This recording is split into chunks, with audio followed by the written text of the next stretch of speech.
scholars. So for today, for Read Aloud, we're going to start with chapter 16. And we're going to continue to read about Wilbur going to the fair.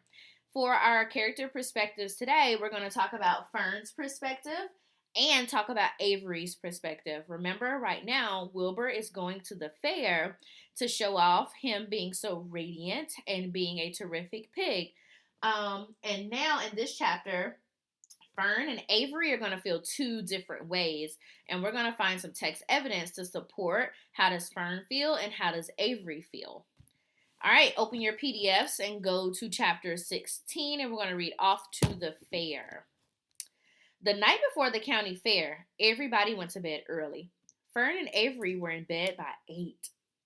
Avery lay dreaming that the Ferris wheel had stopped and that he was at the very top car. Fern lay dreaming that she was getting sick in the swings. Lurvy was in bed at 8:30. He lay daydreaming that he was throwing baseballs at a cloth cat and winning a genuine Navajo blanket. Mr. and Mrs. Zuckerman were in the bed by 9. Mrs. Zuckerman lay dreaming about a deep freeze unit. Mr. Zuckerman lay dreaming about Wilbur. He dreamt that Wilbur had grown, that he was 116 feet long and 92 feet high, and he won all the prizes at the fair and was covered with blue ribbons and even had a blue ribbon tied to the end of his tail. Down in the barn cellar, the animals too went to sleep early, all except Charlotte. Tomorrow will be fair day. Every creature planned to get up early to see Wilbur off to his great adventure. When morning came, everyone got up at daylight. The day was hot. Up the road at the Arable's house, Fern lugged a pail of hot water to her room and took a sponge bath. Then he put on the prettiest dress because she knew she would see the boys at the fair. Mrs. Arable scrubbed the back of Avery's neck and wet his hair and then parted it and brushed it down hard until it stuck at the top of his head. All but about 6 hairs stood straight up. Avery put on clean underwear and clean blue jeans and a clean shirt. Mr. Arable dressed, ate breakfast, and then went out and polished his truck. He had offered to drive everybody to the fair, including Wilbur. Bright and early, Lurvy put clean straw in Wilbur's crate and lifted it into the pig pen. The crate was green. In gold letters, it said, Zonkermans Famous Pig. Charlotte had her Webb looking fine for the occasion. Wilbur ate breakfast slowly. He tried to look radiant without getting food in his ears. In the kitchen, Mrs. Zuckerman suddenly made an announcement. Homer, she said to her husband, I'm going to give that pig a buttermilk bath. A what? Said Mr. Zuckerman. A buttermilk bath. My grandmother used to bathe her pig with buttermilk when it got dirty. I just remembered. Wilbur's not dirty, said Mr. Zuckerman proudly. He's filthy behind the ears, said Mrs. Zuckerman. Every time Lurvy slops him, the food runs down behind his ears. Then it dries and forms a crust. He also has a smudge on one side where he lays in the manure. He lays in the clean straw, corrected Mr. Zuckerman. Well, he's dirty now, and he's going to have to take a bath. Mr. Zuckerman sat down weakly and ate a donut. His wife went to the woodshed. When she returned, she wore rubber boots and an old raincoat, and she carried a bucket of buttermilk with a small wooden paddle. Edith, you're crazy, said Mr. Zuckerman, but she paid no attention to him. Together they walked to the pig pen. Mrs. Zuckerman wasted no time. She climbed in with Wilbur and went to work. Dipping her paddle in the buttermilk, she rubbed him all over. The geese gathered around to see the fun. So did the sheep and the lambs. Even Templeton poked his head out cautiously to watch Wilbur get a buttermilk bath. Charlotte got interested. She lowered herself on a drag line so she could see better. Wilbur stood and closed his eyes. He could feel the buttermilk trickling down his sides. He opened his mouth and some buttermilk ran in. It was delicious. He felt radiant and happy. When Mr. Zuckerman got through and rubbed him dry, he was the cleanest, prettiest pig you ever saw. He was pure white, pink around the ears and the snout, and smooth as silk. The Zuckermans went up to change in their best clothes. Lurvy went to shave and put on his plaid shirt and his purple necktie. The animals were left to themselves in the barn.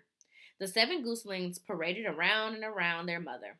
Please, please, please take us to the fair, begged a gooseling. Then all 7 began teasing the goat. Please, please, please, please, please, please, please, please. They made quite a racket. Children, snapped the goose. We're staying quietly, at home. Only Wilbur, Ilber gets to go to the fair. Just then, Charlotte interrupted. I shall go too, she said softly. I've decided to go with Wilbur. Oh, I know that made Wilbur so happy that Charlotte's gonna go. He may need me. We can't tell what may happen at the fairgrounds. Somebody's got to go along. Who knows how to write? And I think Templeton better come too. I might need somebody to run errands and do general work. I'm staying right here, grumbled the rat. I haven't the slightest interest in fairs. That's because you've never been to one, remarked the old sheep. A fair is a rat's paradise. Everybody spills food at a fair. A rat can creep out late at night and have a feast. In the horse barn, you'll find oats that the trotters and pacers have spilled. In the trampled grass of the infield, you'll find the old discarded lunchboxes containing the foul remains of peanut butter sandwiches, hard-boiled eggs, cracker crumbs, bits of donuts, and particles of cheese.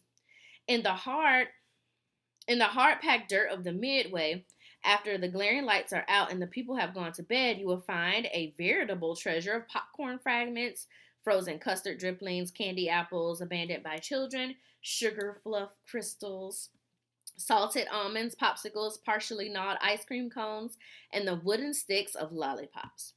Everywhere is a loot for a rat in tents and booths and haylofts. Why? A fair has enough disgusting leftover food to satisfy a whole army of rats.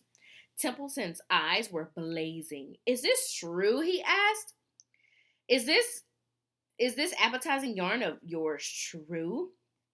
I like high living, and what you say tempts me. It's true, said the old sheep. Go to the fair, Templeton, and you'll find that conditions at the fair will surpass your wildest dreams. Buckets with sour mash sticking to them, tin cans containing particles of tuna fish, greasy paper bags stuffed with rotten... That's enough, cried Templeton. Don't tell me anymore. I'm going. Good, said Charlotte, winking at the old sheep.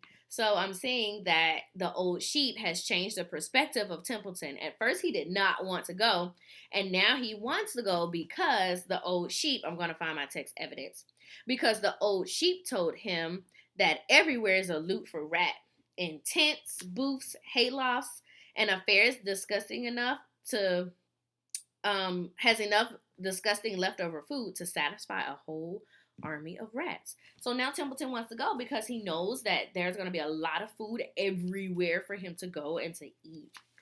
Turn the page. Now there is no time to be lost. Wilbur will soon be put into the crate. Templeton and I must go get the crate right now and hide ourselves.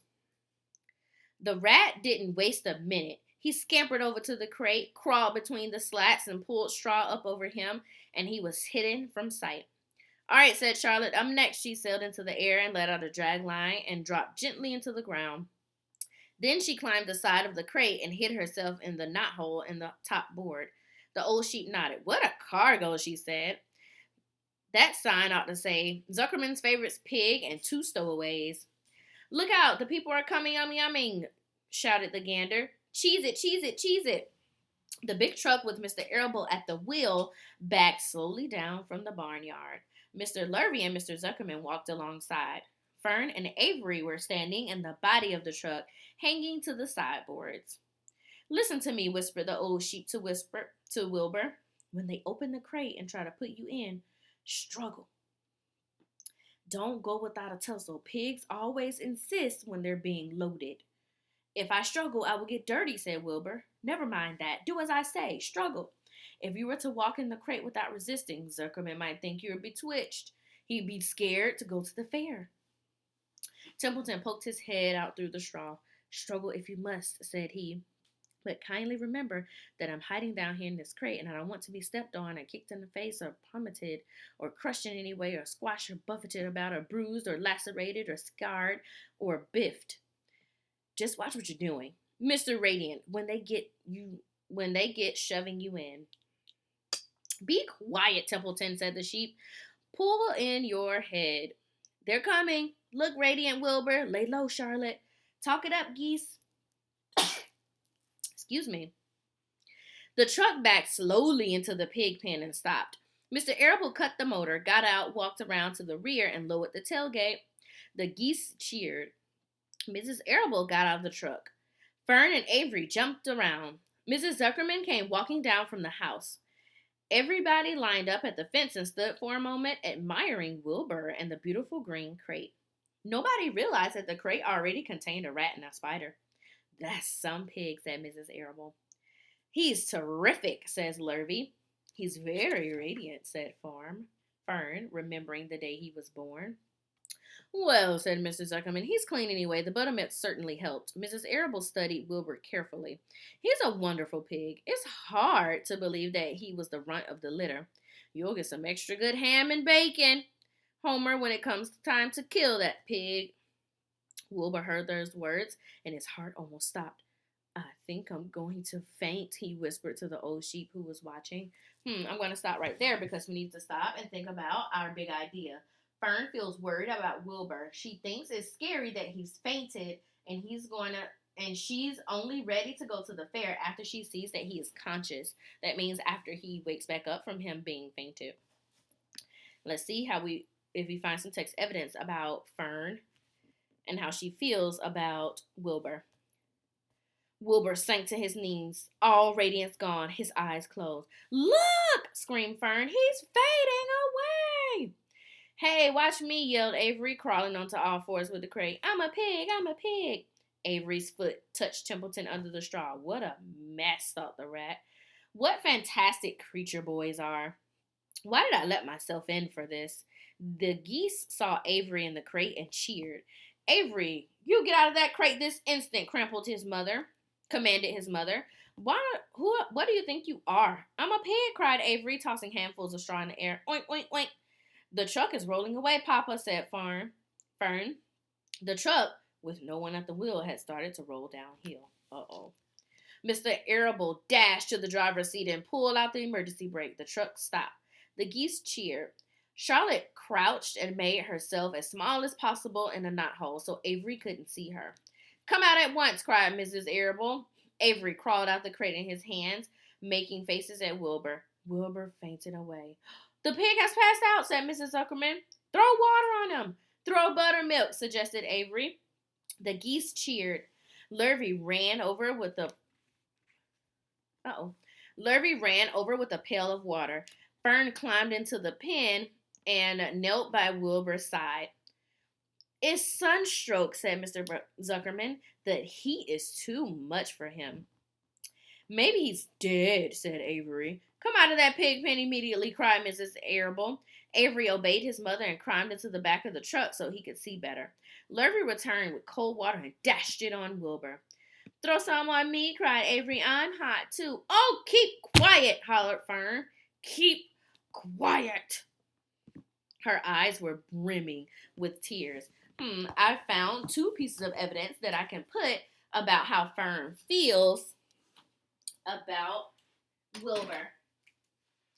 My first piece of evidence that I found was on page, make sure I write my page number, page 126, and it says,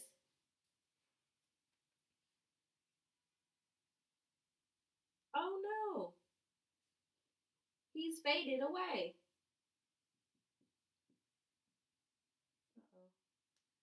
Oh no, he's fading away.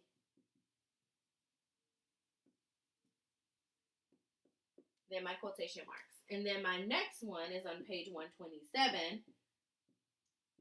Put my quotation marks. Here it says, oh, keep quiet.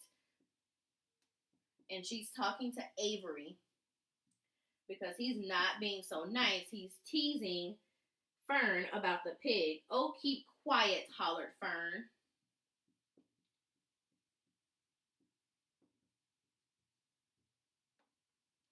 And then her eyes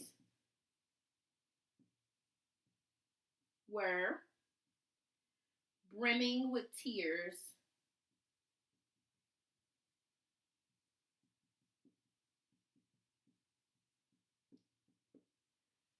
Good. So we found some pieces of evidence that matches the big idea about how Fern feels about Wilbur. Let's keep reading.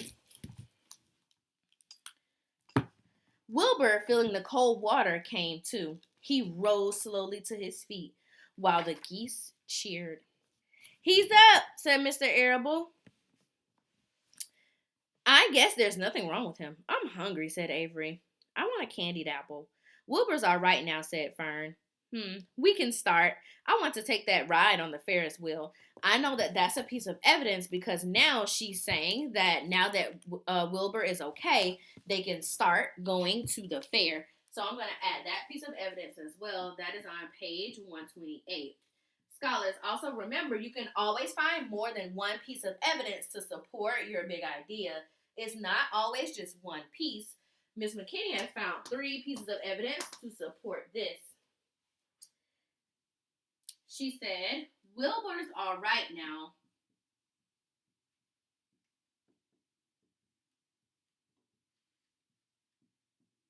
We can start. And I put my quotation marks. You may pause the video so you can see what I wrote.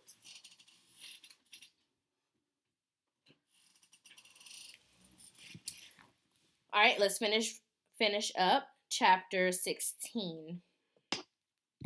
Mr. Zuckerman and Mr. Arable and Lurvy grabbed the pig and pushed him head fast toward the crate. Wilbur began to struggle. The harder the men pushed, the harder he held back. Avery jumped down and joined the men. Wilbur kicked and thrashed and grunted. "Nothing wrong with this pig," said Mr. Zuckerman, cheerfully pressing his knee against Wilbur's behind. "All together now, boys. Shove!"